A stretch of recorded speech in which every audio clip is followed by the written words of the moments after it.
क्योंकि prime minister भी है, वो सोचेंगे इसके बारे में, कम से कम बाद में तो अपने चीफ मिनिस्टरों को बुला के ये कहेंगे भाई ऐसी बात मत करो, मेरी तो बदनामी हो गई, लेकिन तुम क्या है बोले तो जनता के आंखों से गिर जाएंगे। दूसरी बात, स्किल डेवलपमेंट ग्रेजुएट्स। सर 222 में सरकारी आंकड़ों के हिसाब से बेरोजगारी 13.4% और फीमेल ग्रेजुएट्स उनकी संख्या वो 20.6% हो जाती है। अगर एजेंसियों के आंकड़े देखें तो स्थिति और भी खतरनाक है। यह है बेरोजगारी के कारण लोग लिखे पढ़े रहे तो भी युवाओं को आज नौकरी नहीं मिल रही। एम्प्लॉयमेंट का बहुत बड़ा मुद्दा है, बेरोजगारी का बहुत बड़ा मुद्दा है, इसके तरफ आप ध्यान देना चाहिए था। उसमें क्या है बताइए आप? उसके विषय में कुछ नहीं।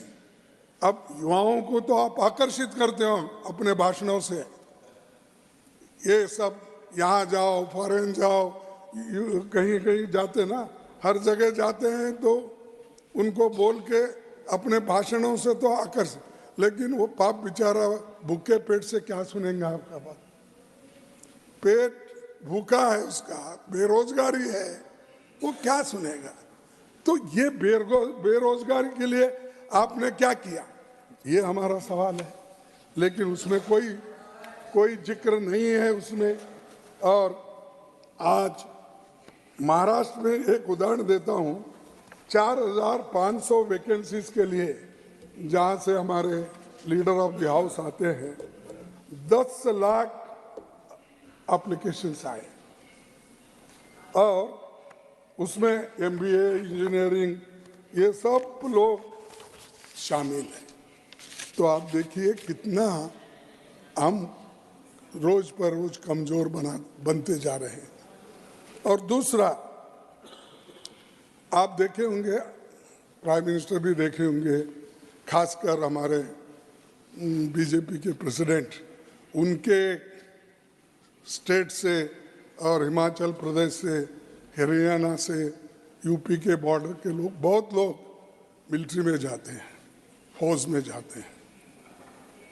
तो इजराइल के एक एजेंसी ने जब एप्लीकेशन बुलाए तो हमारा युवा कहता है यहाँ बेरोजगार रहने से अच्छा है मैं इजराइल में काम करते हुए मरना पसंद करूंगा। यहाँ का युवा कैसा बोलता है? और जहाँ बमबारी हो रही वहां जाने को तैयार है। यूपी का कहता है, वो ये कहता है अगर मुझे यहाँ अच्छी तनख्वाह वाली नौकरी मिल जाए तो कभी इजराइल नहीं जाऊंगा। ये मैं नहीं कह रहा, जनता कह रही, युवा कह रहे हैं।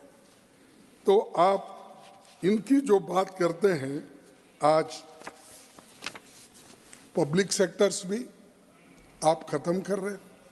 Public sectors most important for reserve class, वो SC हो, ST हो, OBC हो, इकोनॉमिकली वीकर सेक्शंस हो, हम एक पब्लिक सेक्टर्स हो एक के बाद एक खत्म कर रहे हैं। उससे नौकरियां भी खत्म हो रही। सरकार में कम से कम सब मिला के मैं बोलता हूँ, चाहे वो रेलवे के हो, चाहे वो पोस्ट ऑफिस के हो, चाहे पुलिस के हो, चाहे केंद्रीय विद्यालय के हो, चाहे सेंट्रल यूनिवर्सिटी के हो, ये सभी मिलाए तो aided institutions plus government institutions आज नियरली 30 लाख वैकेंसीज हैं।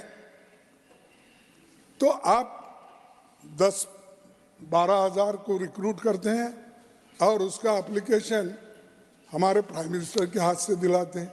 वो तो रूटीन कोर्स है, कोई अंडर सेक्रेटरी भी दे सकता है, डिप्टी सेक्रेटरी। लेकिन 2-4 बार देखा मैं कि वो हमारे प्रधानमंत्री जी के हाथ से दे रहे नौकरियां देना है तो एक बार इसकी मुहिम करो, 30 लाख लोगों को भर्ती करो, जितना चाहे उतना सर्टिफिकेट बांटो।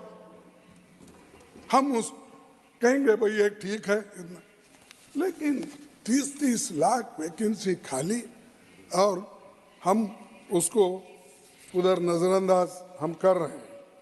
और दूसरी चीज़, अब एम्स में भी खाली है बहुत से। मैं ये पूरा अगर बोलते जाऊं बहुत लंबा हो जाएगा, इसीलिए परसेंटेज बोलूँगा। आज एम्स की वैकेंसी रेट 41% है और 20 में 7 अस्पताल में स्टाफ की कमी है।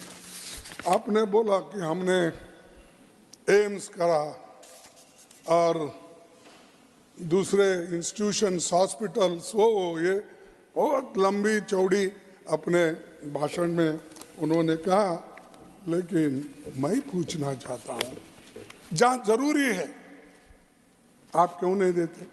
मैं बोला कि आर्टिकल 371J ये स्पेशल आर्टिकल सिर्फ हैदराबाद कर्नाटक के लिए लागू है और वो आखिरी अमेंडमेंट हमने लाया था, जो हमने कोशिश की, सब लोग सपोर्ट किए, उसमें जेटली भी थे, बीएसपी था, सब पार्टी के लोग यूनानिमसली उस अमेंडमेंट को सपोर्ट किए। मैं उसका याद करता हूँ। लेकिन मैंने आपसे 2 बार पूछा, नहीं आपके सिद्धरामैया वो जमीन नहीं साहब, वो तो जमीन ईएसआई की है, गवर्नमेंट की है, और एम्स अगर खोलेंगे entire backward class area cover हो जाएगा। लेकिन आपने उसको इंटरेस्ट नहीं लिया। आप ऊपर से तो देखे होंगे, क्योंकि आपकी विमान 1-2 बार वहीं से आ गई, और परसों भी आप 15 दिन पहले वहाँ उतरे गुलबर्गे में अपनी कॉन्स्टिट्यूंसी में। खैर अभी मेरी कॉन्स्टिट्यूंसी नहीं रही, वो आपकी कॉन्स्टिट्यूंसी रही है, वहाँ उतरे, लेकिन कोई फायदा नहीं। उसमें रेलवे वो भी रुक गए, काम एम्स बनाने के रुक गए। बात तो बहुत से भाषणों में आते हैं, लेकिन ये चीज़ हमारे पास नहीं हो रही है। इसके लिए भी मैं आपसे निवेदन करता हूँ कि देख लीजिए इधर। अब निवेदन करके भी फायदा क्या है? आखिरी स्टेज में देखेंगे कल क्या होगा, और उसके बाद में बात करूँ। लेकिन ये याद दिला रहा हूँ, पिछले की बातें भी याद दिला रहा हूँ, आगे आने वाली सरकार को भी, कोई भी हो, हम आओ आप आओ कोई भी आओ, उनको भी ये रास्ता है कि सोचने का कि बैकवर्ड एरिया में किन किन चीज़ों को आज क्या बोले। नहीं प्लीज कंटिन्यू। नहीं, ये क्या होते हैं, मोदी साहब जब आते हैं बहुत एक्टिव होते हैं। नहीं मोदी साहब गए, उनके साथ ही पीछे आते हैं, कोई बैठता नहीं। आप देखो पार्लियामेंट में देखिए, यहाँ भी देखिए, आप चले लिसनिंग टू यू, 2 मिनट में पूरा खाली। Please continue. अच्छा नहीं साहब, आप मत जाओ, लोग उनके मेंबर्स जाएंगे, लेकिन आप मत जाओ मेरा होने तक। सर, और एक प्राइवेट सेक्टर की बात करता हूँ। ये बहुत बड़ा चोट गरीबों को लग रहा है, और इसमें क्या होता है, ये प्राइवेट सेक्टर में जो बनाते हैं प्राइवेट सेक्टर्स, उनको सरकार की हर मदद होती है। सरकार जमीन देती है, लाइट देती है, पानी देती है, लेकिन हमारे रूल्स और रेगुलेशन को वो मानते नहीं, क्योंकि अब प्राइवेट सेक्टर से ही देश बना है, ऐसी कल्पना चंद लोगों की। Public sector